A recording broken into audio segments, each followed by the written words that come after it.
The legendary director, Stanley Kubrick, meticulously observed the surreal landscape he had brought to life for the Korova Milk Bar.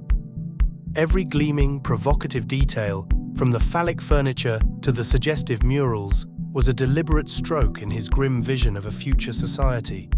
He knew this setting, an unsettling blend of art and depravity, would become instantly iconic and deeply unsettling to audiences worldwide. This was more than just a film set. It was a character in itself, embodying the raw, unbridled themes of his cinematic creation. The summer of '77 was a blur of sun-drenched days and budding dreams for the young actress, Nastasia. This quiet moment by the pool, the water a cool contrast to the warmth of the air, captured a fleeting innocence. Before the scripts and the flashing lights, there was just the gentle gaze, a hint of the captivating presence she would soon become on screen. It was a serene pause before the whirlwind of global fame would truly begin. Under the bright California sun, a young George Lucas, camera in hand, meticulously composed a shot. Every frame was a lesson, every experimental film a step toward the visionary epics that would one day redefine cinema. Little did he know these humble beginnings as a USC film student in the 1960s were etching the blueprint for distant galaxies and legendary archaeological adventures. This snapshot captures the raw ambition of a future legend just before his creative force truly awakened. The year 1956 was a whirlwind for Elvis, a blur of television appearances, sold-out concerts and screaming fans.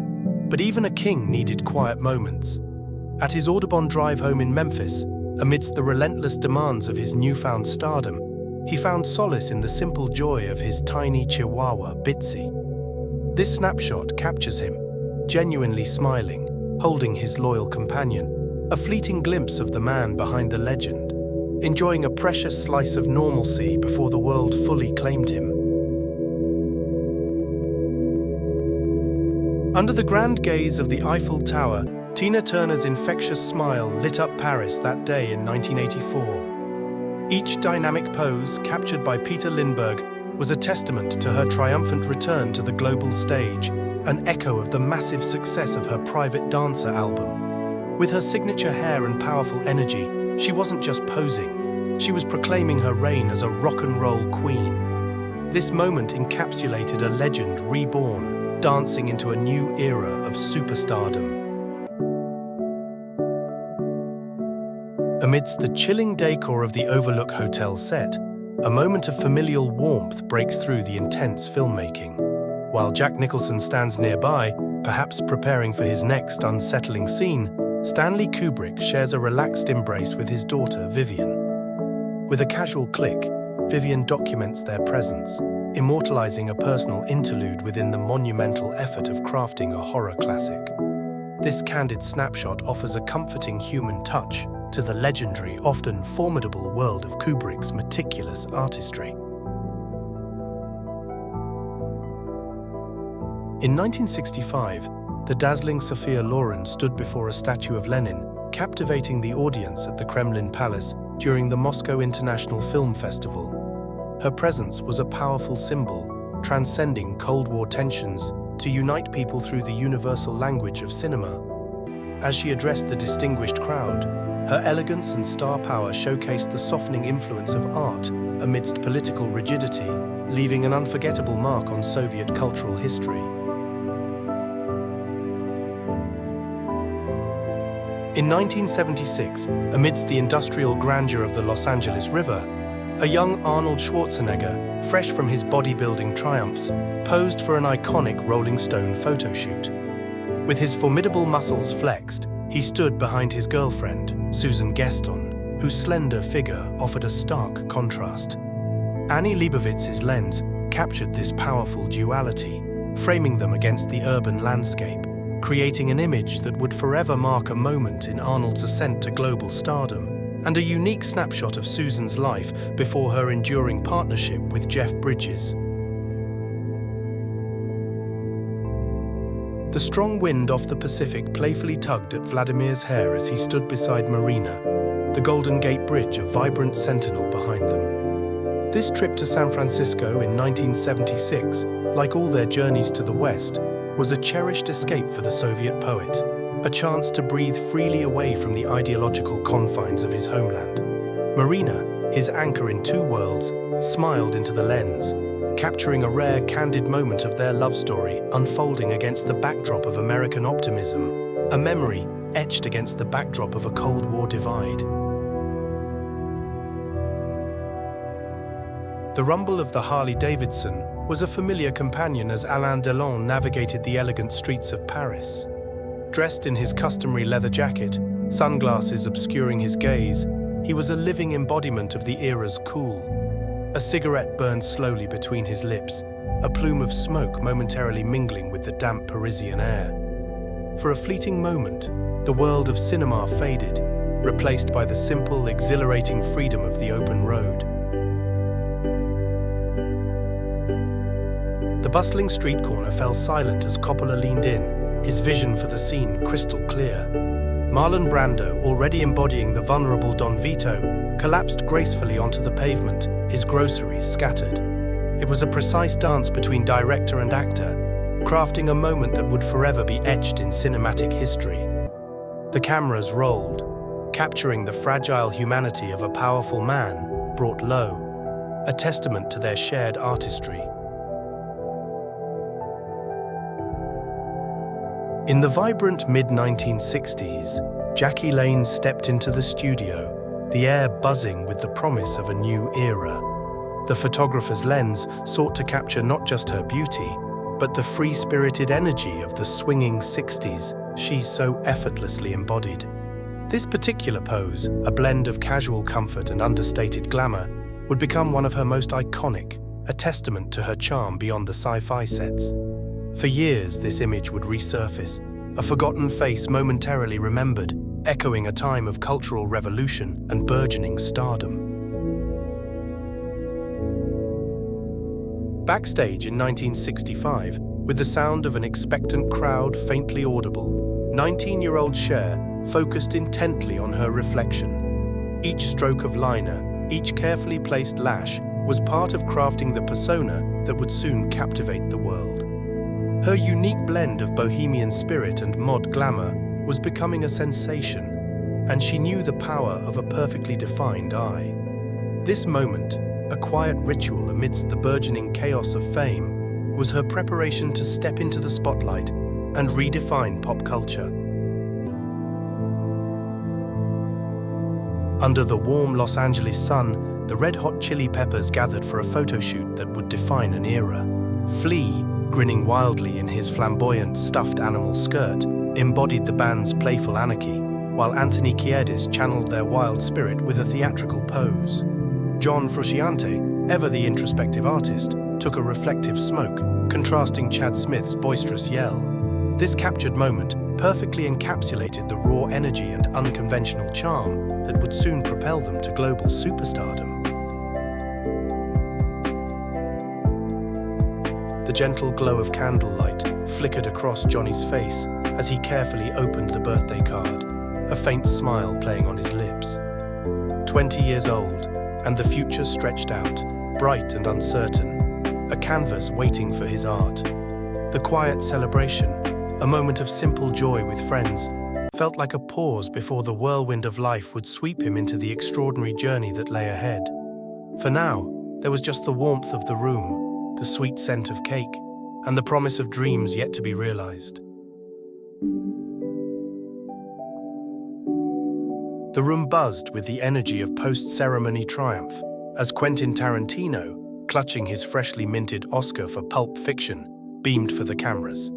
Beside him, Madonna, a vision in lavender feathers and striking red lipstick, leaned in, her smile radiant. It was a moment where two giants of 90s culture, a music queen and a cinematic renegade, converged, celebrating the zenith of their respective crafts. The flashbulb captured a quintessential Hollywood tableau, a fleeting yet iconic glimpse into the glamour and success of the industry's biggest night. A brief pause in the thrilling chase across the Swiss mountains, and Sean Connery, as James Bond, offers a knowing smirk to the camera. The chill alpine air ruffles his hair, a stark contrast to the sharp suit underneath. This candid moment, away from the roaring Aston Martin and clandestine encounters, perfectly encapsulates the effortless cool and magnetism that made him the quintessential 007, even amidst the demanding production of a global phenomenon like *Goldfinger*.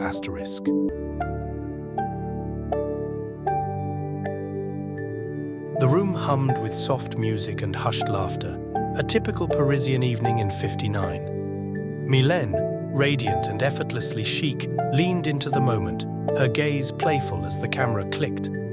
Beside her, Alain, with his characteristic brooding charm, offered a rare, genuine smile, caught in the easy comfort of their friendship.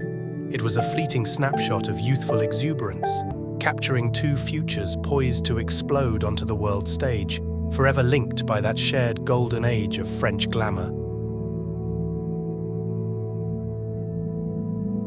In the hushed elegance of the Parisian atelier, Sophia Loren stood statuesque, the exquisite hooded gown shimmering under the soft lights. Marc Bohan, Christian Dior's visionary, adjusted a sleeve with an artist's precision, ensuring every stitch perfectly complemented the star's legendary allure.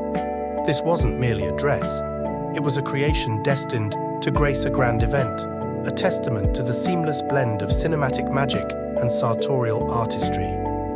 As the fitting concluded, a quiet understanding passed between muse and maker, a shared anticipation for the moment the world would first glimpse their masterpiece. After long days in Starfleet uniform, Leonard Nimoy embraced a surprisingly different persona for his musical foray. Here, captured in 1968, he beams with delight, holding a whimsical Hobbit hole cake, a tribute to his novelty song, The Ballad of Bilbo Baggins.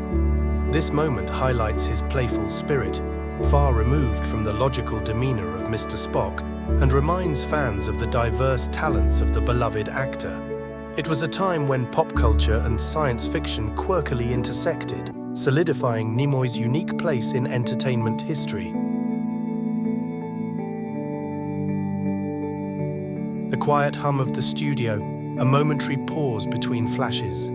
Jane, momentarily distracted from the pulp fiction tale of the girl from Rome, lets her gaze drift upward, a wisp of smoke curling from her cigarette. Her platinum blonde hair and striking features, perfectly framed against the dark couch, were already becoming the stuff of legend. In this brief interlude, she embodies the emerging Hollywood glamour of the mid-50s, a star on the cusp of supernova fame, finding a moment of relatable leisure amidst the carefully constructed persona. The theatre hummed with the soft murmur of musicians and stagehands, a stark contrast to the dazzling spectacle it would soon host. Zsa Zsa, a vision in fur and pearls, stood center stage, mentally running through her lines. The bright lights illuminated her thoughtful expression, a rare glimpse of the quiet focus beneath her legendary glamour. She adjusted her stole, a familiar gesture, ready to bring her inimitable sparkle to the grand affair, even if just for a rehearsal. In the vibrant heart of Milan, 1995, the air buzzed with creative energy in Gianni Versace's opulent atelier.